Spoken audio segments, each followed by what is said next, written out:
Hello, magandang araw. Today nandito tayo sa may ARC Motors kasi i-feature natin itong e-bike. Hindi, itong Italjet Dragster na Gresini pero it's already wrapped in full carbon fiber. So, let's go.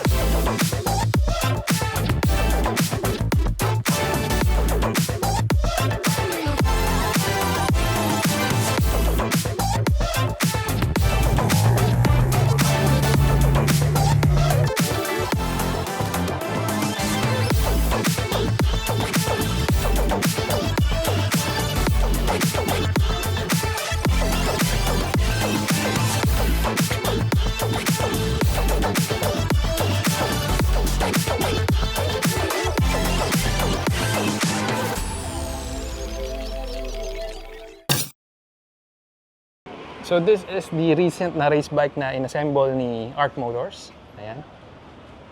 This is originally Italjet Dragster 300 na Gresini. Like the livery nung kay Marc Marquez na Ducati. Pero this time, ayan, naka full carbon na siya from the body itself, pati yung tangke.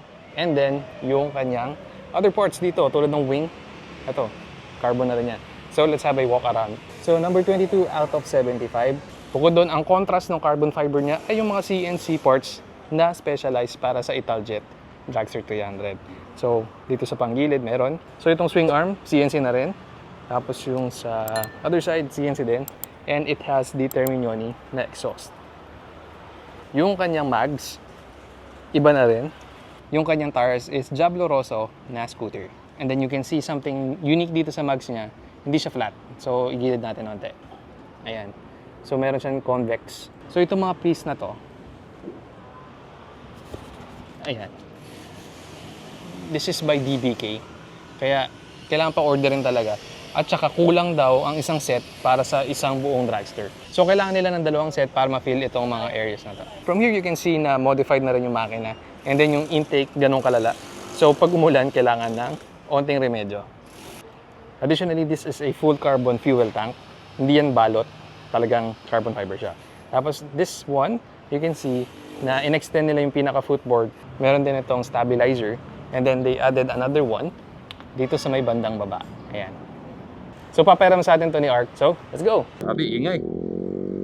Welcome to another motorcycle feature. So disclaimer, this video is not a review because ang dala natin ngayon ay isang super spec up na Italjet Dragster 300. So, it would not be accurate kung magbibigay ako ng inputs kasi ibang-iba na to compared sa original na Italjet Dragster 300. So tara, ikot tayo. So first of all, maraming salamat sa ARC Motors sa pagpapairam sa atin ng motor na to kasi pinagamit sa atin para i-display sa tambike na ginanap doon sa may Eastwood kahapon. So this is more of a feature lang talaga. So, didiscuss natin yung mga modifications na ginawa, which is ang dami by the way. Sobrang dami. And, yeah, ang ingay!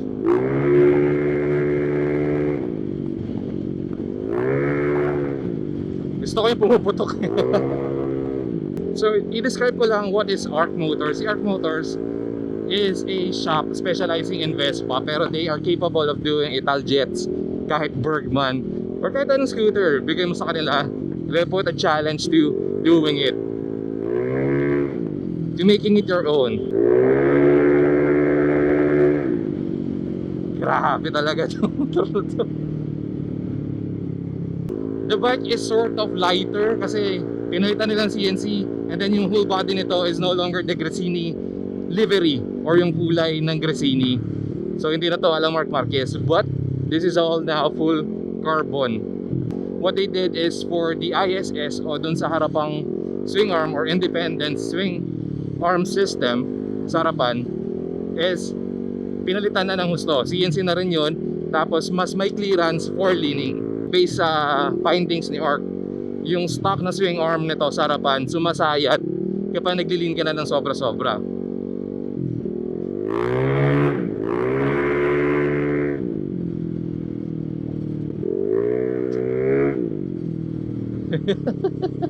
Ang lakas ng preno rin ito, syempre kasi Brembo na. Yung ibang Gresini walang number, ito meron. So number 22 siya out of 75 units na ginawa. This is also a signed bike. So, ewan ko lang kung naririnig niyo ako, pero napakaingay ng Terminioni na exhaust na nilagay nila. Single cylinder na tapos shorty pa. Kasi itong Rizoma, napakaunti lang ng visibility. Sakit sa tenga, putik. Next to the track focus modifications is nilagyan nila to ng custom na footboard. So medyo swept back na yung position ko, yung pa ako pala para mas madaling mag knee down. So dito daw natuto si Brother Aryan mag knee drag. So one of the things is dahil nga race bike ulit to, itong intake nito bawal mabasa. So sobrang crucial ngayon tag-ulan na hindi mabasa. Kaya ang ginagawa ko, nagkakabit ako ng extender sa likod. Sa plaka nakakabit, may parang styrene sheet. Oh, total, pabalik na tayo. Pakita ko lang din kung gaano kaingay itong motor na to. Tatahimik lang muna ako. Tapos hataw tayo.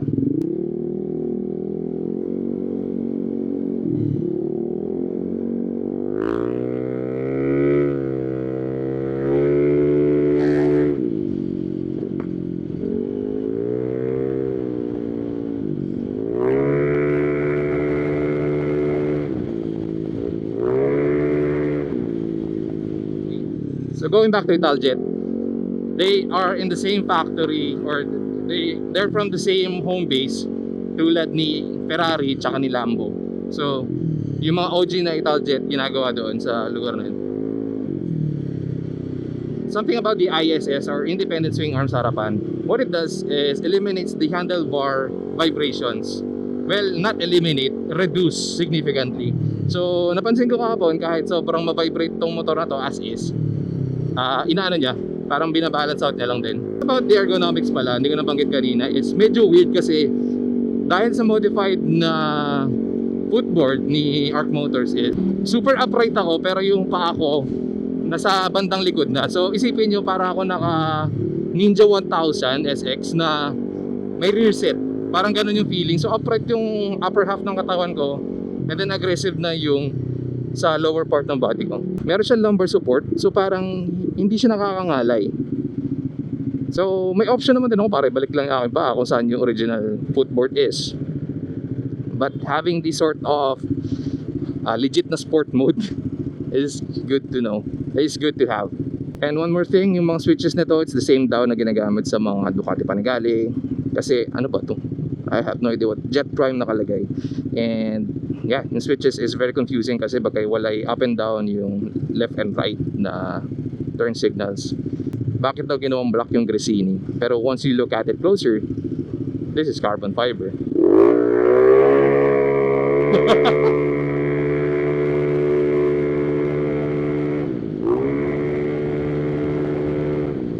Woo! Tapos yung tires nito, I think it's a Rosso 3 or Rosso 4. So grabe yung grip. Nagamit ko naman din sa ulan, pero syempre kalmado lang sa ulan. Now, dahil sa stabilizers, meron din sa taas, meron sa baba, medyo mabigat steering lalo na for city use. Pero for straights and for track use, grabe to, malupit to. Actually lahat ng parts dito you can get it sa Arc Motors. So yeah, that's it for our video for today. If nagustuhan mo ang type of content na ginagawa ko, please feel free to subscribe to the channel and like the video as well. And if may comments ka sa Italjet Dragster 300 na modified ni Arc Motors, please feel free to comment down below. Also, Arc Motors is located at Fahrenheit, Palanan, Makati. Again, this is Neo. As always, ride safe and see you on the road. Takting motor to, napakaingay. Babalik ko na.